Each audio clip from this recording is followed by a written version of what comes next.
विज्ञान की आज की कक्षा में हम एक महत्वपूर्ण शीर्षक पर चर्चा करेंगे। यह शीर्षक उत्तराखंड की 12वीं की परीक्षाओं में काफी बार पूछा जाता है। इस शीर्षक का नाम है लघु बीजाणु जनन, यानी कि माइक्रोस्पोरोजेनेसिस।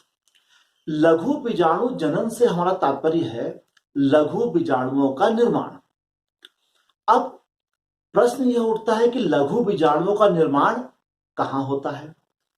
लघु बीजाणु मेल गैमेटोफाइट की एक यूनिट है, अर्थात यह नर युग्मक बनाती है, इसलिए इसका निर्माण पुष्प के नर भाग में होगा। पुष्प का नर भाग क्या कहलाता है? जैसा कि हमने पिछले वीडियो में देखा था, पुष्प का नर भाग एंड्रोसियम या पुमंग कहलाता है। और पुमंग किससे मिलकर बनता है? पुमंग स्टेमन यानी कि पुंकेसर से मिलकर बनता है। तो हम लघु बीजाणु जनन को इस प्रकार भी परिभाषित कर सकते हैं कि पुंकेसर के भीतर लघु बीजाणुओं के निर्माण की प्रक्रिया को लघु बीजाणु जनन या माइक्रोस्पोरोजेनेसिस कहा जाता है। पुष्प का जो नर भाग होता है, जिसे स्टेमन या पुंकेसर कहते हैं, इसके हमने जैसा कि पूर्व के वीडियो में देखा था, इसके 3 भाग होते हैं। इन 3 भागों को हमने देखा था कि इसका जो मुख्य भाग होता है वह होता है इसका परागकोश यानी कि एंथर, उसके बाद कनेक्टिव और तीसरा भाग होता है फिलामेंट।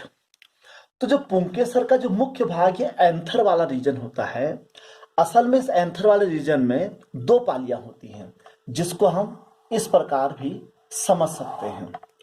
इसकी जो 2 पालियां होती हैं वो इस प्रकार, ये दोनों जो 2 पालियां होती हैं, दोनों पालियों में 2-2 कोष्ठक होते हैं, तो कुल मिला के इसमें 4 कोष्ठक हो जाते हैं। अब ये 4 कोष्ठक जो होते हैं, इनको पोलन सैक या इनको हम माइक्रोस्पोरेंजियम भी कहते हैं। इस पोलन सैक के अंदर जो लघु बीजाणुओं का निर्माण होता है, वही प्रक्रिया लघु बीजाणु जनन कहलाती है। प्रारंभ में यह जो एंथर के अंदर ये जो माइक्रोस्पोरेंजियम है, जब ये इनका डेवलपमेंट होता है तो ये किस प्रकार की दिखाई देती हैं? प्रारंभ में जो एंथर होता है, एंथर की जो कोशिकाएं होती हैं वो अभी पूर्णतः परागकोष्ठ में बड़ी नहीं होती हैं। एंथर यानी कि परागकोश जो होता है, यह मेरिस्टेमेटिक सेल्स से हमारा तात्पर्य है ऐसी कोशिकाएं जिनके अंदर विभाजन की क्षमता होती है। तो इसका निर्माण मेरिस्टेमेटिक कोशिकाओं यानी कि विभाज्योतक कोशिकाओं से होता है। इनके अंदर विभाजन की क्षमता पाई जाती है। इनकी जो सबसे बाहर की जो कोशिका होती है, उस कोशिका को हम कहते हैं एपिडर्मिस। इसका नाम होता है एपिडर्मिस, यानी कि इसको हम कहते हैं बाह्य त्वचा।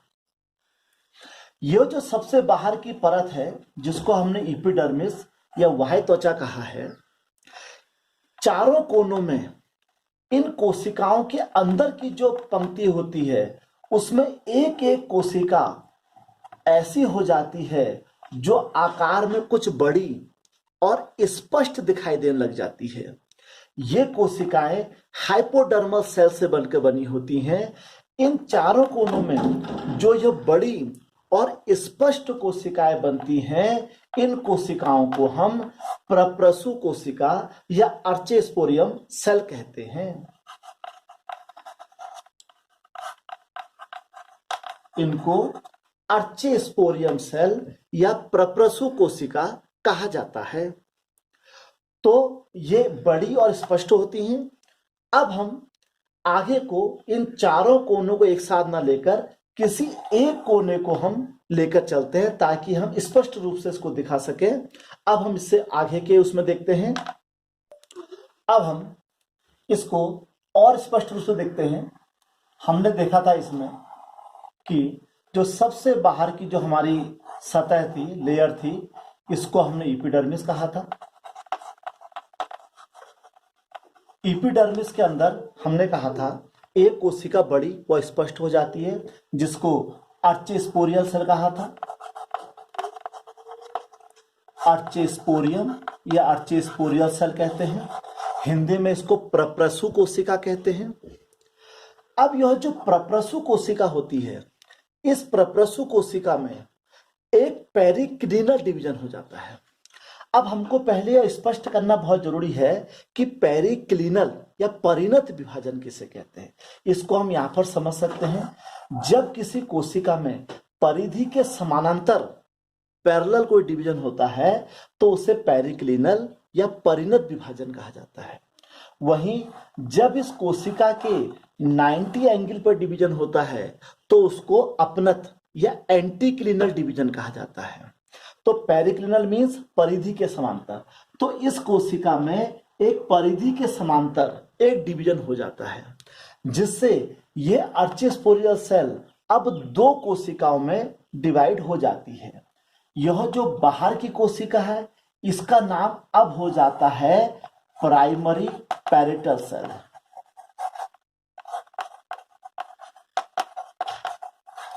प्राइमरी पैरेटल सेल्स, और जो अंदर की कोशिका हो जाती है इसका नाम हो जाता है प्राइमरी स्पोरोजिनस सेल्स।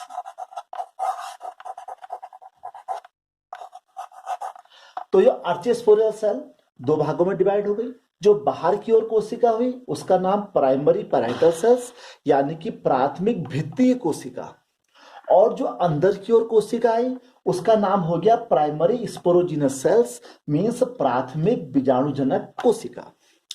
अब इसमें से जो प्राइमरी पैरेटल सेल्स है, इस सेल्स को यदि हम यहां पर थोड़ा सा स्पष्ट रूप से और दिखा दें इस प्राइमरी पैरेटल सेल्स को, अब इस प्राइमरी पैरेटल सेल्स के अंदर पेरिक्लिनल और एंटीक्लिनल अर्थात पैरेलल और राइट एंगल दोनों डिवीजन होंगे।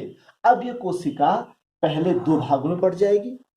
जो इसकी बाहर वाली कोशिका होगी इसको एंडोथीसियम कहा जाएगा, एंडोथीसियम बाहर वाली कोशिका, और जो अंदर वाली कोशिका होगी यह बनाएगी हमारी मिडिल लेयर। अब हम दोबारा समझते हैं इसको। सबसे पहले अर्चिस्पोरियल सेल हुई, इस पे दो डिवीजन हुए, बाहर की कोशिका प्राइमरी पैरेटल सेल कहलाई और अंदर की स्पोरोजिनस सेल से कहलाई। पैरेटल सेल फिर दो भागों में डिवाइड हो गई, बाहर वाली सेल एंडोथीसियम और अंदर वाली सेल मिडिल लेयर। अब हम इसको अगले उसमें देखते हैं। जैसा कि हम इस चित्र में देख रहे हैं, बाहरी एपिडर्मिस, पैरेटल सेल दो भागों में डिवाइड हो गई, बाहर की ओर एंडोथीसियम, भीतर की ओर मिडिल लेयर और अंदर तो हमारी स्पोरोजिनस सेल थी। अब जो ये मिडिल लेयर है, जो मिडिल लेयर हमारी ये है, ये बार बार डिवाइड होके कैसे पेरिक्लिनल और एंटीक्लिनल लेयर डिवाइड होके यह 3 से 4 लेयर, यदि हम इसको देखें इस प्रकार से, यह 3 से 4 लेयर मोटी यहाँ पर एक सतह बनाती है, जिसके बाहर की ओर एंडोथीसियम हो गया और अंदर की ओर स्पोरोजिनस सेल हो गया। तो जो बीच की ये मिडिल लेयर है ये 3 से 4 कोशिका मोटी हो जाती है। इसके बाहर की तो एंडोथीसियम है, भीतर की इसके स्पोरोजिनस सेल है। ये जो 3 से 4 लेयर मोटी जो ये हमारी सतह बन गई, इसकी सबसे भीतरी परत जो होती है उसको हम कहते हैं टेपिटम। टेपिटम एक विशेष, यह परीक्षा में कई बार पूछा जाता है, टेपिटम पोषक स्तर है। पोषक स्तर में नॉरिशिंग स्तर है, क्योंकि जो ये बाहर से बीजाणुधानी के जो लेयर बन गई है, अब इसके अंदर जो लघु बीजाणु बनेंगे उनके पोषण का कार्य यह टेपिटम की लेयर करती है। इस प्रकार हमने देखा जो बाहर की प्राइमरी पैरेटल सेल्स अर्थात प्राथमिक भित्ति कोशिका थी, उसने क्रमशः एंडोथीसियम, 3 से 4 सतह मोटी मिडिल लेयर और उस लेयर की सबसे अंदर की जो सतह थी टेपिटम अर्थात पोषक स्तर का निर्माण करा। अब हम चलते हैं अंदर की स्पोरोजिनस सेल्स में। जो स्पोरोजिनस सेल्स होती है भीतर की, उसमें कई प्रकार के डिवीजन होते हैं, अनियमित डिवीजन होते हैं, जिससे स्पोरोजिनस सेल का जो न्यूक्लियस होता है वो बहुत सारे छोटे छोटे न्यूक्लियस में बढ़ जाता है। इन छोटे छोटे न्यूक्लियस को हम कहते हैं माइक्रोस्पोर मदर सेल। इनका नाम है माइक्रोस्पोर मदर सेल्स, अर्थात इनको हम कहते हैं लघु बीजाणु मात्र कोशिकाएं, ठीक, जिनसे आगे को लघु बीजाणु का निर्माण होगा। अब हम इन सबको एक कंबाइंड चित्र के रूप में दिखा देते हैं। अब हम इन सब डायग्राम को मिक्स करके देखें तो इस प्रकार यह पराग कोश का चारों कोनों में इस प्रकार से 4 पोलन सैक या बीजाणु धनिया बन जाती हैं, जिसके बाहर की जो लेयर होती है वह लेयर होती है एपिडर्मिस की, यानी कि बाह्य त्वचा की। अंदर की 3 से 4 लेयर मोटी जो होती है वह होता है जो हमारा अंदर का ये 3 से 4 लेयर मोटा जो ये स्तर बना, इसे कहते हैं मिडिल लेयर। इसकी जो सबसे बाहर हो गया हमारा इस समय एंडोथीसियम, ये मिडिल लेयर हो गया। सबसे भीतरी परत मिडिल लेयर की इसे कहते हैं टेंटिटम। और अंदर बहुत सारी बीजाणु मात्र कोशिकाएं बन जाती हैं, जिनको माइक्रोस्पोर मदर सेल कहा जाता है।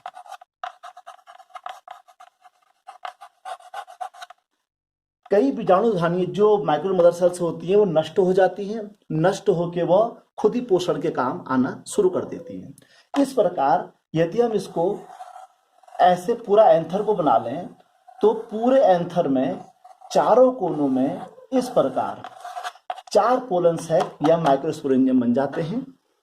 प्रत्येक के अंदर काफी सारी बीजाणु मात्र कोशिकाएं होती हैं, जिनसे आगे को बीजाणु का निर्माण होगा। इस प्रकार एंथर के अंदर, परागकोश के अंदर 4 बीजाणु धानियों का निर्माण हो जाता है। अब इन लघु बीजाणु धानी यानी कि माइक्रोस्पोरेंजियम के अंदर लघु बीजाणु का निर्माण होगा। अब इस चरण में हम देखते हैं कि लघु बीजाणु मात्र कोशिका से लघु बीजाणु का निर्माण किस प्रकार से होता है। लघु बीजाणु मात्र कोशिका जो होती है वह एक द्विगुणित कोशिका होती है। इसके अंदर अब मियोसिस होता है। मियोसिस से हमारा तात्पर्य है, मियोसिस माने अर्धसूत्री विभाजन, जिससे एक बीजाणु लघु बीजाणु मात्र कोशिका पहले 2 व अंत में यह 4 लघु बीजाणुओं में परिवर्तित हो जाती है। इस प्रकार एक माइक्रोस्पोर मदर सेल यानी कि लघु बीजाणु मात्र कोशिका से मियोसिस या अर्धसूत्री विभाजन के द्वारा हमको 4 लघु बीजाणु प्राप्त हो जाते हैं। ये चारों लघु बीजाणु एक झुंड में लगे होते हैं, जिसे चतुष्क या टेट्राड कहा जाता है। यह अलग शेप के हो सकते हैं। ये चारों के चारों बीजाणु मात्र कोशिकाएं इस प्रकार क्रम से भी लगी हो सकती है। इस ऑर्डर को लीनियर यानी कि रेखी कहते हैं। इस प्रकार से ये चारों कोशिकाएं ऐसे भी लगी हो सकती हैं, इसे टी शेप्ड कहते हैं। ये लीनियर हो गया, ये टी शेप्ड हो गया। या ये आइसोबाइलेटरल यानी कि समद्विपार्श्वीय रूप में भी लगी रह सकती हैं, इसे आइसोबाइलेटरल कहते हैं। या ये टेट्राहेड्रल मीन्स ये चतुष्फल की रचना बनाकर भी रह सकती हैं। इस प्रकार ये जो एक लघु बीजाणु मात्र कोशिका से अर्धसूत्र विभाजन द्वारा 4 लघु बीजाणु बने थे, वे किसी भी क्रम में लगे होते हैं। मोस्टली जो डाइकोट्स या द्विबीजपत्री पौधे होते हैं उनमें टेट्राहेड्रल संरचना पाई जाती है, और जो मोनोकोट एक बीजपत्री होते हैं उनमें आइसोबाइलेटरल या समद्विपार्श्वीय संरचना पाई जाती है। इस प्रकार हमने देखा कि पुंकेसर के परागकोश के अंदर अब लघु बीजाणुओं का निर्माण हो चुका है। अब हम लघु बीजाणु की संरचना को देख लेते हैं। अब हम एक लघु बीजाणु या पोलन ग्रेन के स्ट्रक्चर को देख लेते हैं। माइक्रोस्पोर या पोलन ग्रेन। माइक्रोस्पोर या पोलन ग्रेन। परागकण या हम इसे कह सकते हैं लघु बीजाणु, यह मेल गैमेटोफाइट यानी कि नर युग्मक की तरह कार्य करता है। इसकी संरचना जो होती है देखिए हम, यह बाहर से बिल्कुल स्पाइनी, इस प्रकार से स्पाइनी होता है, अर्थात जो बाहर की लेयर इसकी होती है वो कंटकों वाली कांटे युक्त होती है। यदि हम इसको इंटरनली देखें तो इस प्रकार से होता है। जो इसकी बाहर की लेयर है जो कि स्पाइनी है, इस लेयर को हम कहते हैं एक्जाइन। असल में ये लेयर जो होती है ये परागण के समय इन परागकणों को पुष्प के वर्तिकाग्र में पकड़ने में सहायता करती है। जो अंदर की कोमल लेयर होती है उस कोमल लेयर को हम कहते हैं इंटाइन। यह कोमल लेयर होती है अंदर की, इसे इंटाइन या अंतःस्तर कहा जाता है।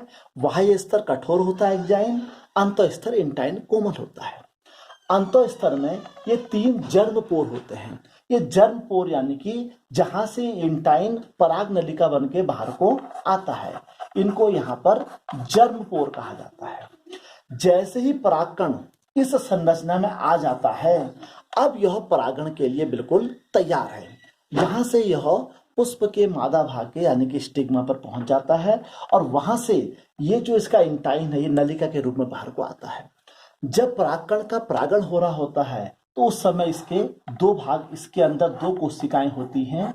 पहली कोशिका होती है जेनरेटिव सेल यानी कि जनन कोशिका, और दूसरी होती है वेजिटेटिव सेल यानी कि कायिक कोशिका।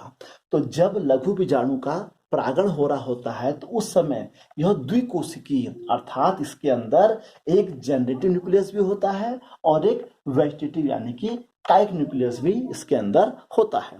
तो आपने इस प्रकार देखा कि पुष्प के नर भाग एंड्रोसियम पुमंग में किस प्रकार लघु बीजाणु या परागकण का निर्माण हुआ। अब यह परागकण पुष्प के मादा भाग में जाएगा और वहां निषेचन की प्रक्रिया को करेगा। आपको हमारा आज का वीडियो कैसा लगा हमें जरूर बताइएगा। धन्यवाद।